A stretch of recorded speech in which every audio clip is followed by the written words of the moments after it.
There is a quiet ache in every human heart, a longing to be seen, not for what is shown, but for what simply is.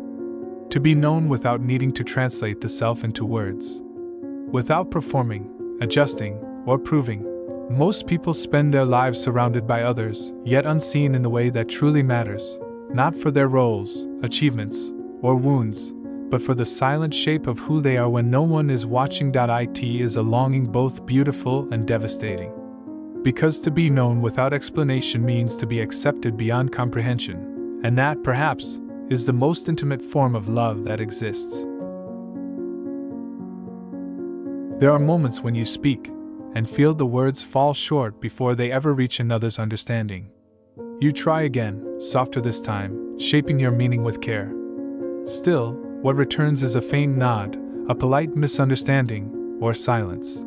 Over time, this quiet gap between self and world becomes an ache, one that doesn't scream, but hums beneath the surface of daily life. You begin to measure your words, edit your tone, and carry the subtle fatigue of having to explain yourself over and over. In friendships, in love, even in family, there is a faint hope that someone, somewhere, will simply get it. That they'll see what you mean before you even find the right words. But most don't. They see fragments, versions, reflections, not the entire shape of your being. And that's the quiet tragedy of human connection. We exist in translation. No matter how carefully we speak, parts of us are lost between what we feel and what others perceive.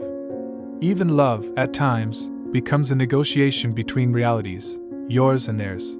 This isn't because people don't care.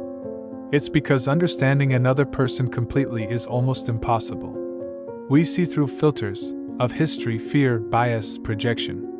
We hear not only what's said, but what our past tells us those words mean, and yet we keep reaching. Because deep within, there's an ancient, wordless yearning to be known not through explanation, but through recognition. To be met with that rare gaze that says, "I understand, even in your silence." That is where the ache begins, not in loneliness, but in the distance between expression and recognition. A distance every heart, sooner or later, must learn to live with. Every longing has an origin story, and the desire to be known without explaining yourself often begins long before adulthood. In the small, quiet negotiations of childhood, children arrive in the world as unfiltered beings. They laugh too loudly, cry too honestly, ask too many questions. They don't yet know that love can be conditional, that approval must sometimes be earned. But slowly they learn that praise follows when they behave a certain way, polite, quiet, high-achieving. They notice that affection fades when they show anger or confusion. They begin to connect visibility with performance. I am seen when I am good. I am unseen when I am too much. This is where the fracture forms, a subtle split between the authentic self and the adapted one. The child starts to sculpt their personality around what brings connection, not what feels true. And though this strategy protects them, it also plants the seed of future invisibility. Years later, this pattern lives quietly in the adult. They may seem confident, articulate, kind, yet inside they long for someone who can see through the performance. Someone who can sense the small, trembling self behind the practiced calm. This longing is not vanity. It's a plea for safety. Because being understood without needing to explain is the emotional equivalent of being held without being asked to earn it. Psychologists call this conditional regard. When love is offered in exchange for certain behaviors, achievements, or emotional tones. Over time, people internalize it, treating themselves the same way. They only allow self-acceptance when they meet invisible conditions. And so, even in adulthood, the child within still whispers, "Will you love me if I stop trying so hard to make sense to you?" That question, small, trembling, and often unspoken, is where the lifelong desire to be known truly begins. To be known is not just an emotional wish, it is a biological need. The human brain is wired for recognition.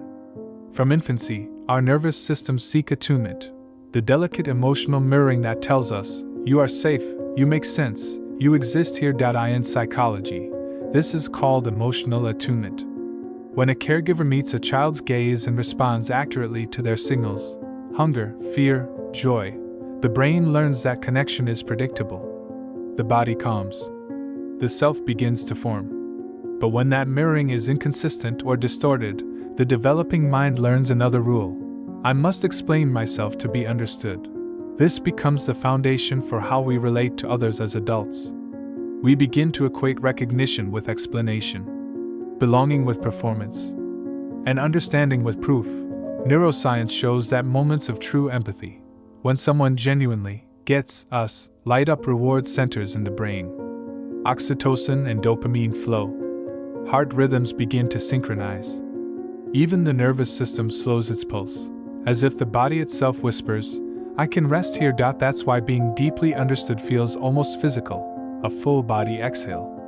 It's not just emotional intimacy, it's physiological safety. Yet, paradoxically, the same system that craves connection is easily threatened by it. When we open ourselves to be seen, we also expose our vulnerabilities, the unpolished truths we've spent years refining. And the brain, shaped by past misattunement, may confuse intimacy with danger. So, we hover in between. Wanting to be seen, yet fearing it. Wanting to be known, yet preparing to explain ourselves before anyone even asks. It is a complex dance between biology and memory, between the nervous system's hunger for resonance and the mind's fear of exposure. Understanding this doesn't erase the ache, but it softens it. Because you begin to realize, this longing is not a flaw. It is evidence that somewhere inside, your body still remembers what it means to be met with understanding, without a single word spoken. Every person wears masks, not out of deception, but out of protection. They are crafted slowly, from years of misunderstanding, rejection, and quiet corrections. Each mask tells the world, this version of me is easier to love. Some masks look like humor, the kind that hides discomfort behind laughter. Others look like competence, the person who never falters, never needs help. And some are gentleness itself, a softness that conceals anger or exhaustion, fearing that honesty might be too much. Over time, these roles become second nature. You begin to confuse the mask with the face beneath it. You start believing that if you ever let it slip, people would leave. But here lies the paradox. The more perfectly you maintain the mask, the more invisible you become. People admire the surface, not realizing how much effort it takes to hold it in place. You feel seen, but not recognized. Understood, but not known. Psychologists call this self-alienation, the quiet separation between the authentic self and the presented self. It's a form of self-abandonment that often looks like emotional maturity from the outside. You appear composed, adaptable, socially fluent, but inside, there's an unspoken fatigue. Because every conversation becomes a calculation. Every relationship becomes a stage. And even love sometimes feels like a performance review, graded by how understandable you make yourself to others. Resistance arises here. Part of you wants to be known, to drop the act and breathe freely. Another part fears that being seen might mean being misunderstood, or worse, rejected. So you live in that in-between space, revealing just enough to be relatable, but not enough to be real. The tragedy is that these masks were never meant to be prisons. They were survival tools, designed to keep you connected when the world felt unsafe. But as adulthood unfolds, survival becomes loneliness. And the soul begins to whisper, I no longer want to be loved for who I pretend to be. It doesn't happen often, that rare, weightless moment when someone truly sees you. Not through what you say, but through something quieter. A glance held a little longer than usual. A silence that doesn't rush to fill itself. A sentence finished for you, not out of interruption, but recognition. In that small moment, something in you exhales. The invisible muscles you've been holding for years begin to loosen. You don't have to translate yourself. You don't have to justify why you feel what you feel. They simply understand, or maybe they don't, fully, but they stay anyway. And that is enough. Psychologically, this is called empathic resonance, when two people's emotional states align so closely that language becomes secondary. It's the opposite of explaining. It's being felt. The brain, when mirrored like this, releases oxytocin, the bonding hormone, which signals you are safe. you are not alone. But beyond the science, it feels like something more sacred. As if, for the first time, someone is reading the unwritten book of who you are. No translation, no performance, just truth, raw and wordless. You realize, in that moment, how exhausting it has been to live as a translator of your own soul.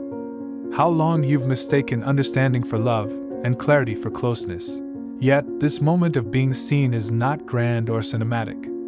It is often quiet. Maybe it happens with a friend who notices the subtle shake in your voice and doesn't ask you to explain. Maybe it's a lover who sees your silence and doesn't mistake it for indifference. Maybe it's yourself, catching your own reflection and finally not flinching away. Because sometimes, being seen is not about someone else recognizing you. It's about recognizing yourself first, the unspoken, unpolished, unperformed self. And once you taste that kind of recognition, even briefly, you begin to understand, you don't want endless explanation anymore. You want to live where words are no longer necessary. Being known is not a single event. It's a slow unlearning. An undoing of the years spent translating, performing, and earning connection. For many, the first instinct after being misunderstood is to explain harder, to clarify, defend, over-communicate. But healing begins when you stop doing that. When you allow misunderstanding to exist without panic. When you stop chasing recognition as proof of worth. This isn't detachment. It's maturity, the gentle knowing that not everyone will see you clearly, and that's okay. Because being known, truly, begins with the courage to stay authentic even when no one understands. Psychologists describe this as secure selfhood, the capacity to hold on to your identity even in the face of misunderstanding. It doesn't mean indifference, it means emotional grounding. When you no longer edit yourself to fit the listener's perception, you begin to experience a deeper kind of visibility, the one that comes from within. It takes practice. At first, silence feels unbearable.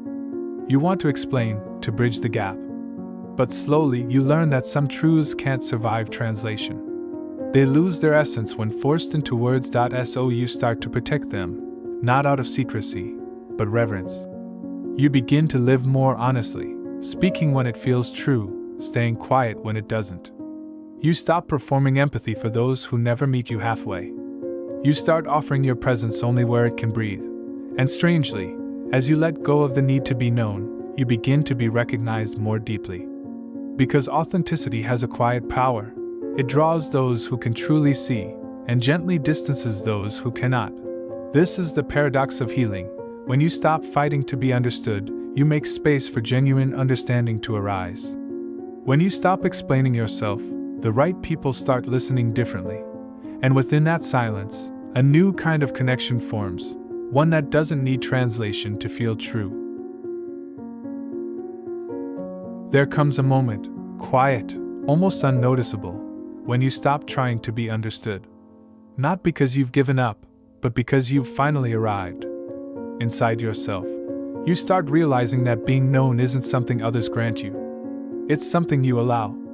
It's not a gift from the outside world, but a kind of inner alignment, where what you feel, think, and express begin to speak the same language again. In that stillness, you no longer rush to explain your pauses or justify your depth. You no longer shrink your silence to make others comfortable. You simply exist, and in your existence, something becomes undeniably clear. Those who can meet you will. Those who cannot were never meant to. True recognition, then, is not an act of being seen by many. It is being seen by one, or sometimes, just by yourself.